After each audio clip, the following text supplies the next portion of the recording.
بسم اللہ الرحمن الرحیم۔ سرور عالم سید ولد آدم محمد مصطفیٰ احمد مجتبیٰ صلی اللہ علیہ وسلم واقعہ فیل کے 50 یا 55 روز کے بعد بتاریخ 8 ربیع الاول یوم دوشنبہ مطابق 21 اپریل 570 عیسوی مکہ مکرمہ میں صبح صادق کے وقت ابو طالب کے مکان میں پیدا ہوئے۔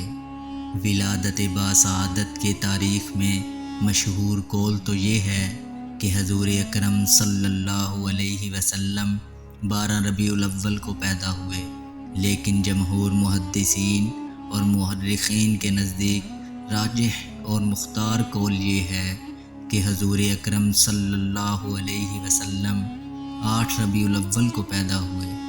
عثمان بن ابی العاص کی والدہ فاطمہ بنت عبداللہ فرماتی ہیں کہ میں حضور اکرم صلی اللہ علیہ وسلم کی ولادت کے وقت آمینہ کے پاس موجود تھی تو اس وقت یہ دیکھا کہ تمام گھر نور سے بھر گیا اور دیکھا کہ آسمان کے ستارے جھکے آتے ہیں، یہاں تک کہ مجھ کو یہ گمان ہوا کہ یہ ستارے مجھ پر آ گریں۔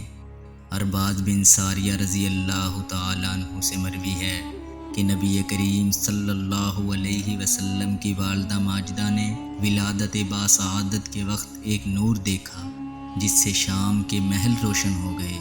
کعب احبار سے منقول ہے کہ کتب سابقہ میں نبی کریم صلی اللہ علیہ وسلم کی یہ شان ذکر کی گئی ہے کہ محمد اللہ کے رسول کی ولادت مکہ میں ہوگی اور ہجرت مدینہ میں ہوگی اور ان کی حکومت شام میں ہوگی، یعنی مکہ سے لے کر شام تک کا علاقہ آپ ہی کی زندگی میں اسلام کے زیر نگیں آ جائے گا۔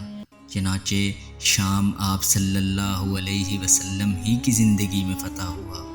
کوئی تعجب نہیں کہ اسی وجہ سے ولادت باسعادت کے وقت شام کے محلات دکھلائے گئے اور بصرہ جو ملک کا ایک شہر ہے اسے خاص طور پر اس لیے دکھایا گیا ہے کہ علاقہ شام میں سب سے پہلے بصرہ ہی میں نور نبوت اور نور ہدایت پہنچا ہے اور ممالک شام میں سب سے پہلے بصرہ ہی فتح ہوا ہے۔ یعقوب بن سفیان سے روایت ہے کہ ایک یہودی مکہ میں بغرض تجارت رہتا تھا۔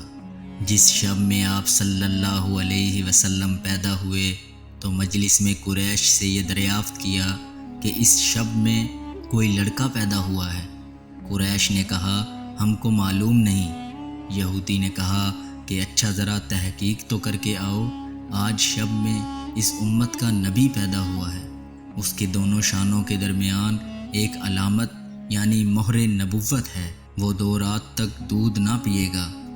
لوگ فوراً اس مجلس سے اٹھے اور اس کی تحقیق کی۔ معلوم ہوا کہ عبداللہ بن عبد المطلب کے لڑکا پیدا ہوا ہے۔ یہودی نے کہا کہ مجھ کو بھی چل کر دکھلاؤ۔ یہودی نے جب دونوں شانوں کے درمیان کی علامت یعنی مہر نبوت دیکھی تو بے ہوش ہو کر گر پڑا۔ جب اسے ہوش آیا تو اس نے کہا کہ نبوت بنی اسرائیل سے چلی گئی۔ اے قریش، یہ مولود تم پر ایک ایسا حملہ کرے گا جس کی خبر مشرق سے لے کر مغرب تک پھیل جائے گی۔ اس حملے سے مراد فتح مکہ ہے۔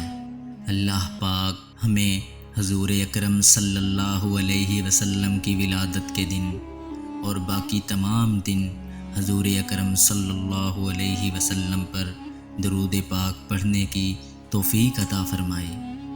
آمین۔